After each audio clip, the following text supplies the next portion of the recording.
The receptionist glanced at him once, then looked back down at her screen. "They're in a meeting," she said. "You can wait." He nodded. 45 minutes later, 6 executives walked past him without a second glance. One of them assumed he was delivery. Another asked him to move his bag out of the way. None of them realized they were looking at the man who now owned 51% of the company. And in exactly 3 minutes, he would be sitting in the chairman's seat. Before we continue, if you're new here, subscribe now. This channel tells stories that don't get told anywhere else. And drop a comment below telling me where in the world you're watching from. I read every single one. Now, back to the lobby. His name was Dominic Carter. He had been awake since 4:50 that morning.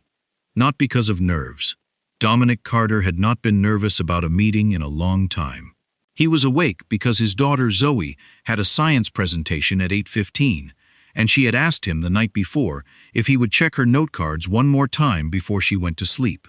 He had sat on the edge of her bed at 10:30, reading her notes about the water cycle in the lamplight, making small suggestions in the margins with a pencil, and she had fallen asleep before he finished. He left the note cards on her desk where she would find them. He ironed his shirt at 5:15, not the expensive one. He owned expensive shirts, several of them, but he had chosen this one deliberately. Navy blue, modest cut, a shirt that said nothing about what he was worth. He had chosen his shoes the same way. Clean, well-kept, unbranded. His leather folder was the only thing that had cost what it looked like it cost, and even that was understated. He had dressed with the specific intention of looking like someone people would underestimate. He dropped Zoe at school by 7:40. She had her note cards in her hand before she was fully out of the car. "How do I look?" she asked, turning back. "Like someone who knows exactly what she's talking about," he said. She smiled and ran toward the entrance. He pulled out of the school lot and drove across the city to the Callaway Group headquarters, a 40-story glass tower in the financial district that caught the morning light and threw it back at the street in long, sharp angles. He parked in the public garage across the street. He did not use the executive level. He fed the meter. He walked into the lobby at 8:52. His meeting was at 9. He was 8 minutes early. The lobby of Callaway Group was the kind of space designed to communicate power before anyone said a word. Polished marble floors the color of cold cream. A ceiling that climbed 3 stories before it stopped. A reception desk made of dark wood and frosted glass, staffed by a young woman with a headset and the practiced expression of someone who had been trained to make certain people feel welcome and certain people feel conditional. Dominic approached the desk. "Good morning," he said. "Dominic Carter. I have a 9 o'clock. The receptionist typed something. She looked at her screen. She looked at him. A brief, full-length assessment, the kind that takes less than 2 seconds and carries conclusions formed long before the information was gathered. "They're in a meeting," she said. "You can wait." She gestured toward a seating area to the left of the desk. 4 chairs arranged around a glass table, a small stack of financial magazines, a plant that had been chosen for its appearance, not its survival. "Of course," Dominic said. He walked to the seating area. He chose the chair facing the elevator bank. He placed his leather folder on his knee. He did not take out his phone. He did not check his watch. He sat with the particular stillness of a man who has nothing to prove and nowhere more important to be. The clock on the wall behind the reception desk read 8:53. At 9:04, the elevator opened and 2 men in charcoal suits walked through the lobby toward the reception desk. They passed within 4 feet of Dominic without looking at him. The taller one was saying something about a lunch reservation. The other was laughing. At 9:11, a woman in a cream blazer walked through with a leather portfolio under her arm, speaking quietly into her phone. She glanced at the seating area as she passed. Her eyes moved across Dominic and continued moving, the way eyes move across furniture. At 9:19, a man Dominic recognized from the company's organizational chart, Senior Vice President of Operations, a man named Gerald Marsh, walked out of the elevator and toward the front desk. He stopped 3 feet from Dominic and looked around the lobby with mild impatience. "Has the IT contractor arrived yet?" he asked the receptionist. "I don't believe so," she said. Gerald Marsh looked at Dominic for the first time. "UIT?" he asked. "No," Dominic said pleasantly. Gerald Marsh looked at him for a half-second longer, then turned back to the receptionist. "Tell them to come straight up when they get here." He walked back toward the elevator without another word. Dominic looked at the clock. 9:21. At 9:33, a man Dominic did not recognize, younger, junior, carrying a tray of coffee cups from the cafe down the street, walked through the lobby and stopped when he saw the seating area. "Oh," the man said, looking at Dominic with mild surprise. "Are you with the catering order? Kitchen entrance is around the back." "I'm not with catering," Dominic said. The man blinked. "Sorry, my mistake." He continued toward the elevator, glancing back once. Dominic looked at his leather folder. He did not adjust his expression. He thought about Zoe's note cards, about the water cycle, about evaporation and condensation, and the way water always found its way back. At 9:38, the moment arrived that Dominic had been waiting for, not with impatience, but with the focused attention of someone collecting data. 3 executives emerged from the elevator together. Dominic recognized all 3 from the board documentation he had reviewed over the past 4 months. The Chief Financial Officer, the Chief Revenue Officer, the Executive Vice President of Strategy. They were mid-conversation, the kind of conversation that happens when people are comfortable inside a power structure they have never had reason to question. The CFO was making a point about quarterly projections. The CRO was nodding in the specific way of someone who agrees before the sentence is finished. They crossed the lobby. The CFO nearly walked into Dominic's outstretched folder before registering that someone was sitting there. He stopped. He looked at Dominic, not rudely, exactly, just with the blank, unregistering look of a man encountering an obstacle he hasn't categorized yet. "You waiting for someone?" he asked. "I have a 9 o'clock, Dominic said. The CFO looked at his watch. "It's 9:38. "I know," Dominic said. The CFO looked at the receptionist, who shrugged almost imperceptibly. He looked back at Dominic with the mildly irritated expression of someone who has decided that whatever this situation is, it is not his department. "Someone will be with you," he said. He walked toward the elevator. The CRO and the EVP followed. None of them looked back. Dominic watched the elevator doors close. He looked at the clock. 9:39. He had been sitting in this lobby for 47 minutes. He opened his leather folder. Not to review the documents inside. He had memorized every page weeks ago. He opened it because the gesture gave him something to look at while he finished his observation. Because that was what the last 47 minutes had been. Not humiliation. Observation. He had arrived early and dressed modestly and sat quietly in this lobby, for one reason, and it had nothing to do with patience or circumstance or the slow indignity of being overlooked. He had designed this morning carefully. He had wanted to see exactly what he had seen. And now he had everything he needed. The receptionist's phone rang. She answered, listened, looked across the lobby. "Mr. Carter?" she said, with the slightly recalibrated tone of someone who has just received information that does not fully compute yet. "They're ready for you." Dominic closed his folder. He stood. He straightened his jacket with one hand, a single, unhurried motion.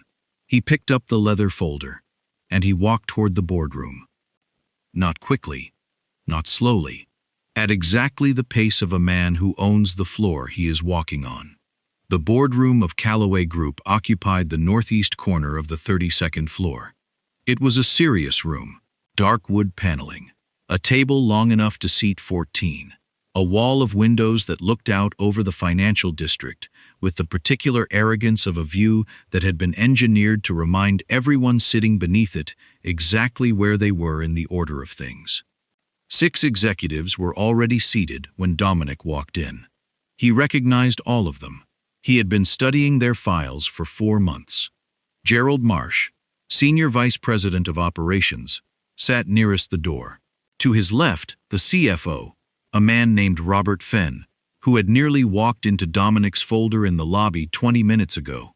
Beside him, the Chief Revenue Officer, Thomas Alcott. Across the table, the EVP of Strategy, a woman named Patricia Weil, who had the focused expression of someone perpetually calculating how a situation affected her position. At the far end, the Chief People Officer, James Oduya, who had joined the company 18 months ago and whose tenure had coincided with 3 separate internal discrimination complaints that had been settled quietly and without admission.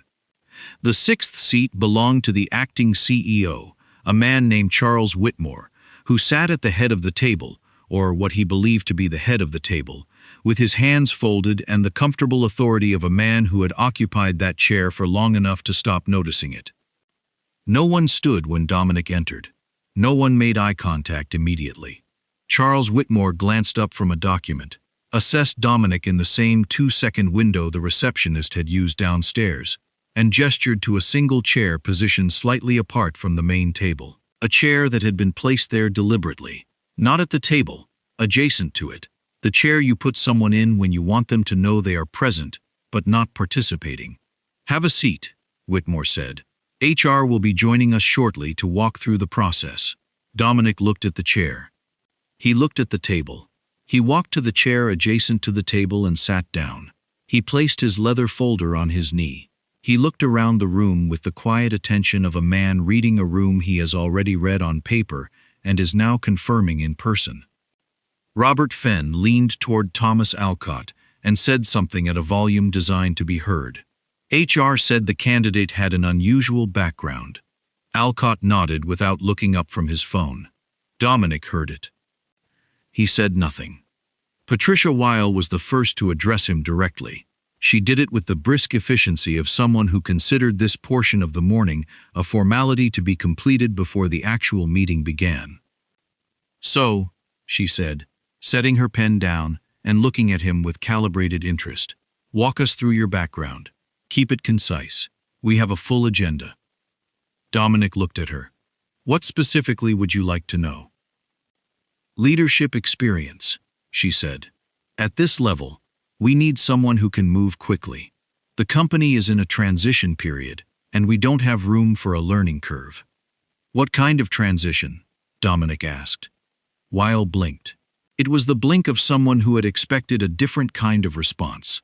The eager, accommodating response of a person auditioning, not a question redirected back at her. "Strategic repositioning," she said carefully. "New ownership structure, board realignment. It requires someone with," she paused, selecting the word with the precision of someone who knows exactly what they mean and exactly why they can't say it directly. "Presence. Executive presence," Gerald Marsh added from the end of the table, without looking up from his document. He said it the way people say things they have said many times, in many rooms, without ever examining what they mean by it. Dominic looked at Marsh. "How do you define that?" Marsh looked up. The question had surprised him, not because it was aggressive. It wasn't. Because it was calm. And calm questions from people Marsh had already categorized as subordinate had a way of producing a specific kind of discomfort that he had never learned to name. "Confidence," Marsh said. "Command. The ability to walk into a room and own it." "I see," Dominic said. He did not elaborate. He let the words sit there, between them, doing quiet work. Charles Whitmore had been watching this exchange from the head of the table with the mild impatience of a man who wanted to move things forward.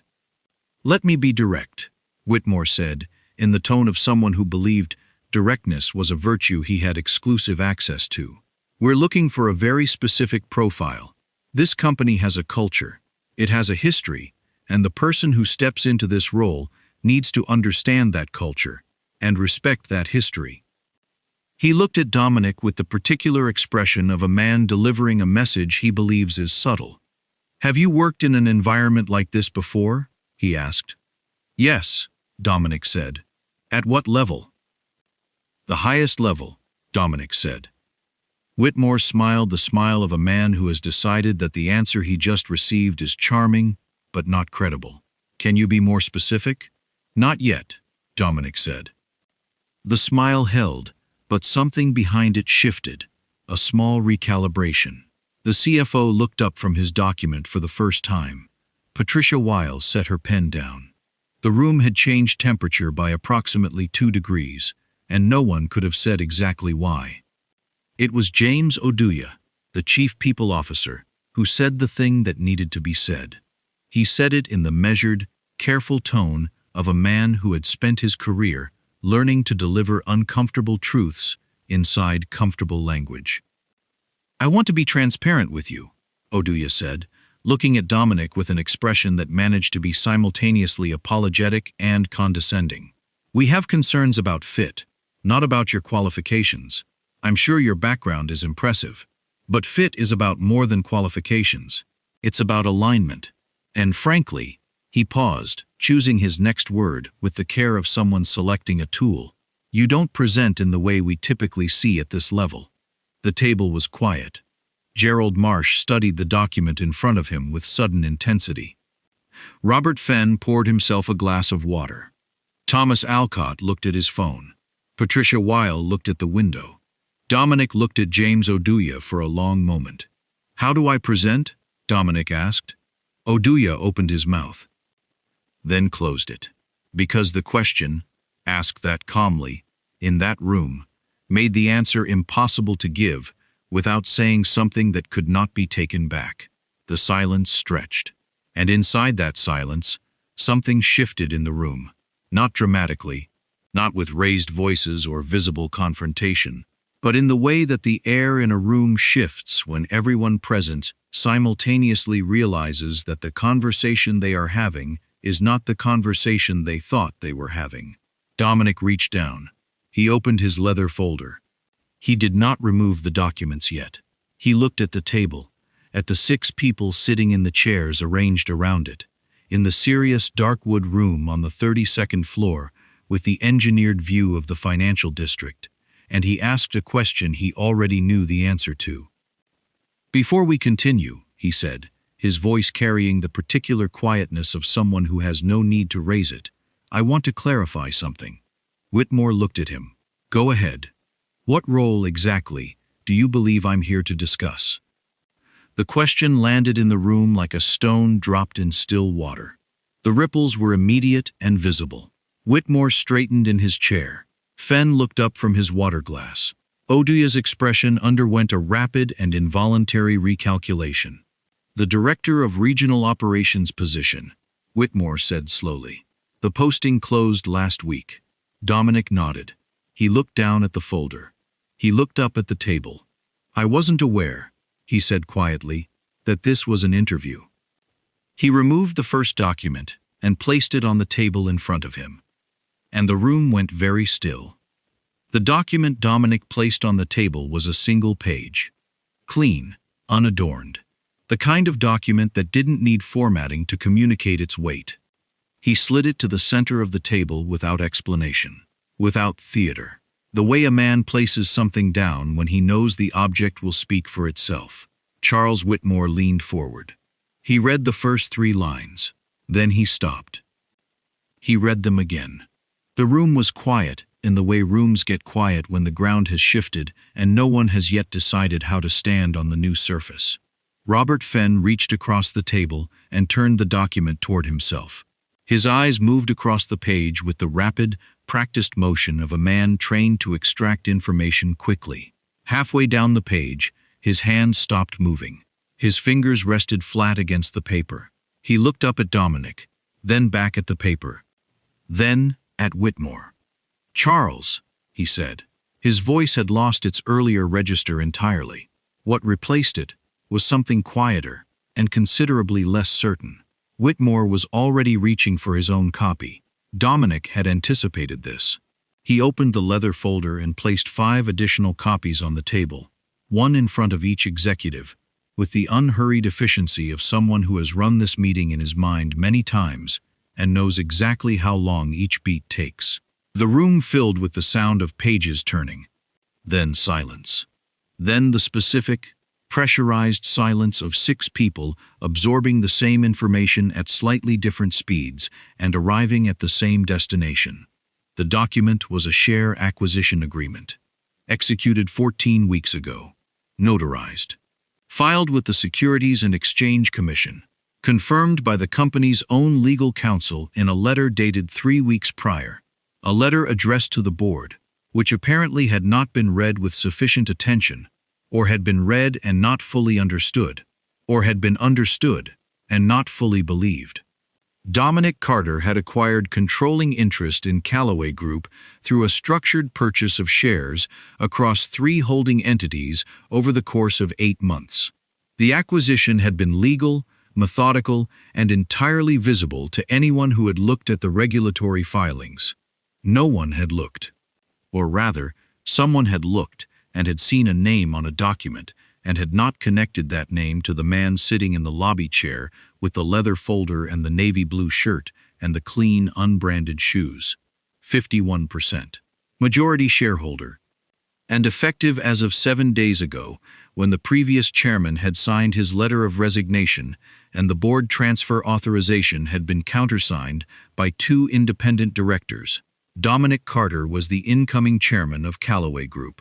The first board meeting under new leadership had been scheduled for 9 o'clock that morning.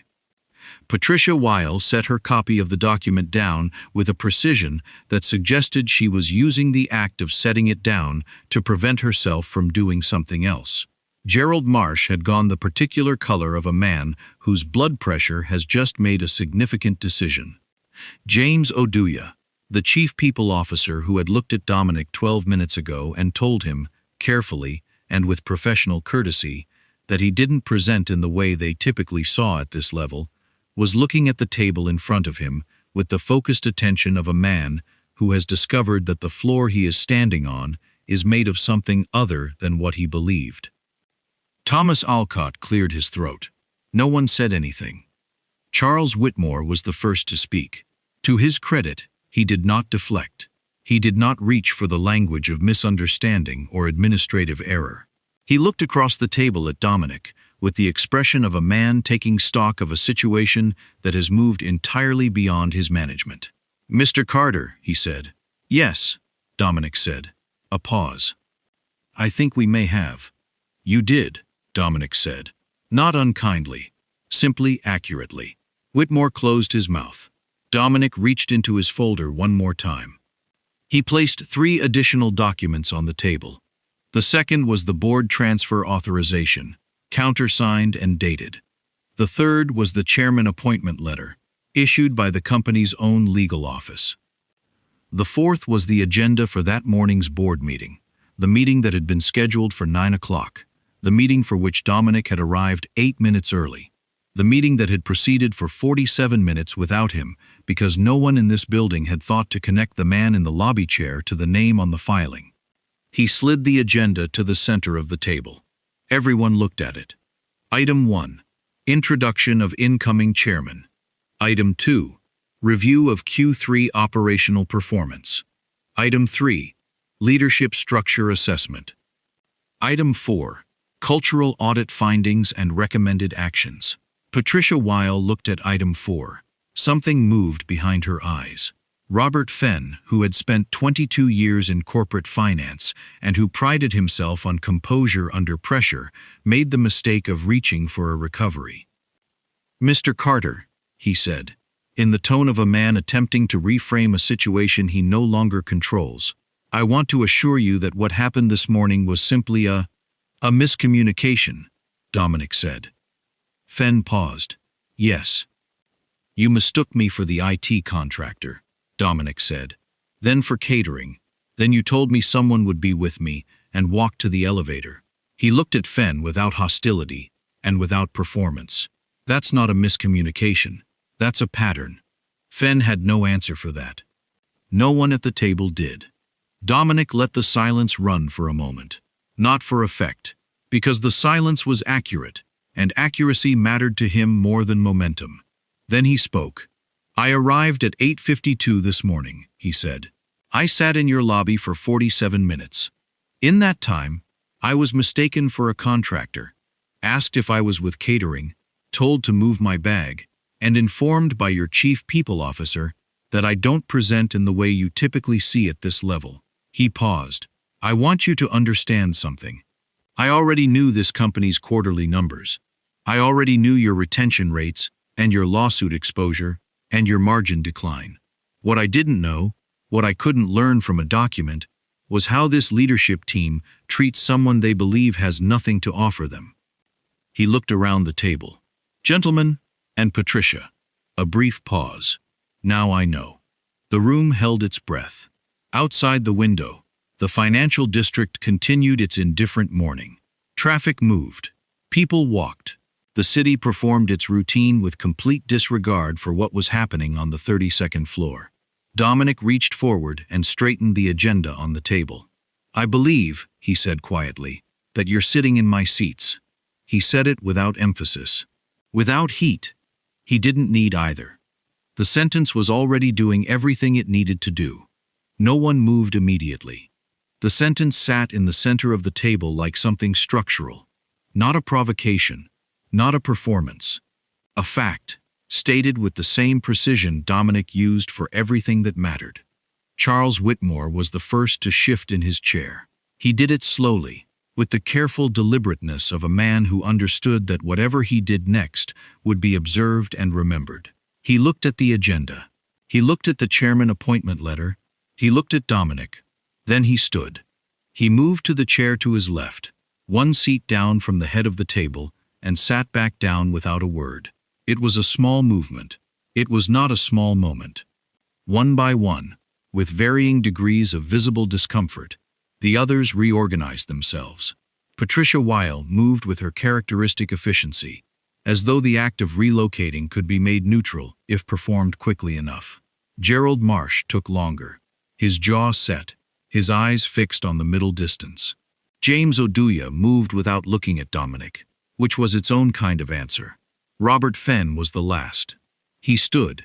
He straightened his jacket. He carried himself to the adjacent seat with the particular stiffness of a man absorbing something he will spend a long time not talking about. Dominic walked to the head of the table. He sat down. He opened his folder. He looked at the room. Let's begin, he said. What happened next surprised them. They had expected, Dominic suspected, one of two things. Either the controlled fury of a man settling a score, the dramatic reckoning, the speech, the pointed finger, or the overcorrection of a man trying to appear unbothered, performing magnanimity like a costume. He gave them neither. He picked up the agenda and moved directly to item 2, quarterly operational performance. He knew the numbers without referring to a document. Revenue down 11% year over year. Client retention at 63%, the lowest in the company's history. 3 of the company's top 8 performers had resigned in the past 14 months. 2 of them citing cultural concerns in their exit interviews. Concerns that had been logged, filed, and apparently not read by anyone with the authority to act on them. He walked the table through the numbers the way he walked plant floors, methodically, without embellishment. Q3 margin compression is being attributed to market conditions in the public filings, he said. But the internal variance reports show that 40% of the compression is operational. Preventable operational decisions made at the leadership level. He looked at Robert Fenn. You signed off on the vendor contract restructuring in June. Fenn straightened. That was a cost reduction initiative. It reduced costs by 2% and triggered 3 client escalations that resulted in contract terminations worth 8 times the savings. Dominic said, I'd like to understand the decision framework. Fenn opened his mouth. Not now, Dominic said, not harshly. I want it in writing by Thursday, full documentation of the approval chain. He moved on before Fenn could respond. He had been studying this company for 8 months. Not casually. Not at a distance, with the same granular, patient attention he had brought to every operational problem of his career. The belief that if you looked at a system long enough and honestly enough, it would eventually show you exactly where it was broken and exactly why. Callaway Group was broken in the specific way that companies break when the people running them have confused the performance of success with its substance. The lobby was polished marble. The table was dark wood. The view was engineered to communicate power. And underneath all of it, the retention numbers were collapsing. The margins were eroding, and the leadership team had spent 3 consecutive quarters explaining the symptoms without examining the cause. He had not acquired 51% of this company to settle a personal grievance. He had acquired it because he believed it was recoverable, and because he had unfinished business with the system it represented. He moved to item 4, cultural audit findings. He had commissioned the audit independently, through a third-party firm, 6 weeks before the acquisition closed. The firm had conducted anonymous interviews with 63 current and former employees. The findings were contained in a report that Dominic had read 3 times, not because the conclusions surprised him, but because the specific language people used to describe their experience deserved that kind of attention. He placed copies of the executive summary on the table. The room went quiet in a different way than it had gone quiet before. The earlier silence had been shock. This silence was recognition. The particular discomfort of people encountering, in documented form, something they had chosen not to see. 41% of respondents reported witnessing behavior they described as preferential treatment based on appearance or perceived social status. Dominic said. 37% reported that concerns raised through internal channels were not meaningfully addressed, and 19% of former employees cited a specific interaction with senior leadership as the primary reason for their departure. He let the numbers sit. These are not abstract figures, he said. These are people who built skills here, contributed here, and left because the environment communicated clearly that certain people were valued and certain people were conditional. He looked around the table. That is a leadership failure, not an HR failure, not a cultural misalignment, a leadership failure. James Oduya was looking at the executive summary with an expression that had moved somewhere past discomfort into something more complicated. He was the chief people officer. He was also, Dominic noted, the person who had told him 40 minutes ago that he didn't present in the way they typically saw at this level. The audit findings were not abstract to Oduya in the way they might have been to the others. They were a mirror. To his credit, Oduya did not deflect. "What are you proposing?" he asked quietly. "Accountability," Dominic said. "Structured and specific." He removed Gerald Marsh first. Not with a speech. Not with a public confrontation. He slid a single document across the table. A findings summary from the audit that contained 3 direct quotations from former employees describing specific interactions with Marsh that crossed from difficult management into something the legal team had already reviewed and flagged. "Your separation agreement has been prepared," Dominic said. "Legal will walk you through the terms this afternoon." Marsh looked at the document. His jaw tightened. He looked at Whitmore, who looked at the table. He looked at Fenn, who looked at the window. No one came to his aid. Because no one at that table was in a position to offer aid. Because everyone at that table understood, with the sudden clarity that comes when a power structure reorganizes itself in real time, that the calculus had changed irrevocably, and that the only viable response was stillness. Marsh stood. He straightened his jacket. He picked up the document. He left without speaking. The door closed behind him. The room absorbed his absence. Dominic looked at the remaining 5. He did not look at them with satisfaction. He looked at them the way he had looked at the lobby that morning, with attention, with the particular focus of someone collecting accurate information about what they are dealing with. "I'm not here to dismantle this company," he said. "I'm here because I believe it can be something better than what it's been. That requires different decisions. It requires people who understand that the way you treat someone in a lobby, when you believe they have nothing to offer you, is the most accurate data point you will ever produce about your leadership." He paused. "This company will no longer reward arrogance disguised as leadership," he said it once. without raising his voice, without needing to. The remaining leadership review will be completed over the next 30 days. Each of you will receive individual assessments. Some of you will remain, some of you will not. That determination will be based entirely on what you do next, not on what happened this morning. He closed his folder. Meeting adjourned. He remained seated as they filed out. Whitmore, Fenn, Alcott, Weil, Oduya, each of them moving with the careful, recalibrated gait of people who have just learned something about the ground they are standing on. The last one out closed the door gently, as though noise itself had become a liability. Dominic sat alone at the head of the table. The city continued outside the window, indifferent and relentless. He looked at the empty chairs. He didn't feel triumphant. He felt the specific, quiet weight of a man who has done what needed doing and understands, with full clarity, what it cost and what it still requires. He had work to do. He picked up his phone. He had a school pickup at 3:15. He was 7 minutes early for school pickup. He parked in the same spot he always used, third from the end of the drop-off lane, and turned the engine off. The afternoon had softened into the particular gold light that arrives in the early evening of long days, the kind of light that makes ordinary things look briefly significant. He sat with his hands in his lap. He didn't review the day. He didn't rehearse the calls he needed to make tomorrow, the leadership assessments, the restructuring timeline, the 30 days of decisions that stretched ahead of him, with the specific weight of consequence that comes from choosing to fix something instead of simply leaving it broken. He just sat.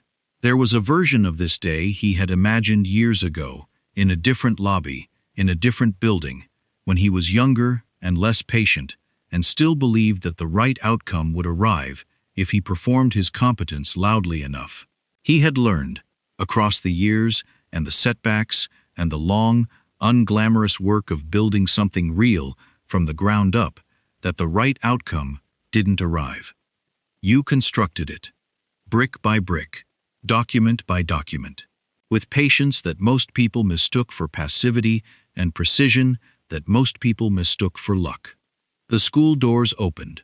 Kids spilled out in the particular chaos of 3:15. Backpacks swinging, voices overlapping, the collective exhale of a building releasing its held breath. He watched the stream of them until he found Zoe. She was walking with two friends, laughing at something, her science note cards visible in the outer pocket of her backpack. She spotted the car and broke from the group with a wave, jogging the last 20 feet. She climbed in, dropped her bag at her feet, and buckled her seatbelt. "How was the presentation?" he asked. "I killed it," she said, with the straightforward confidence of someone who had prepared and knew it. "Yeah?" Mr. Okafor said it was the clearest explanation of the water cycle he'd heard all semester. She paused. "I told him my dad helped with the note cards." Dominic smiled. "What did he say?" "He said, 'Tell your dad he's good at this.'" She looked at him. "How was your meeting?" He pulled out of the school lot and into the afternoon traffic. "It went exactly how it needed to," he said. Zoe looked at him with the inherited skepticism of a child who has been given careful answers for long enough to recognize them. "That's not a real answer. It's the accurate one," he said. She considered that for a moment. Then, with the particular instinct of a 14-year-old who knows when to push and when to let a thing be, she reached into her bag and pulled out her phone. She let it go. They ate dinner at the kitchen table. Pasta, simply made. Zoe talked about her biology class, about a friend's complicated situation that Dominic was expected to process without offering an opinion, about whether they should repaint the hallway. He listened to all of it. And not because the details were consequential, because the details were the point. Because this, the kitchen table, the ordinary conversation, the daughter who prepared her note cards and killed her presentation and came home wanting to talk about paint colors, was what the day had been in service of. Not the boardroom, not the documents, not the chairman's seat. This. After dinner, while Zoe was in her room, Dominic stood at the kitchen window and looked at the street below. A neighbor walked a dog. A car moved slowly through the evening. The ordinary world doing what it always did. He thought about the lobby that morning. The marble floors. The receptionist's practiced glance. The executives who had looked at him and seen nothing worth seeing. He thought about what 47 minutes of being invisible had confirmed. Power doesn't reveal who you are. It reveals who you've been all along. He turned off the kitchen light. He went to check on his daughter.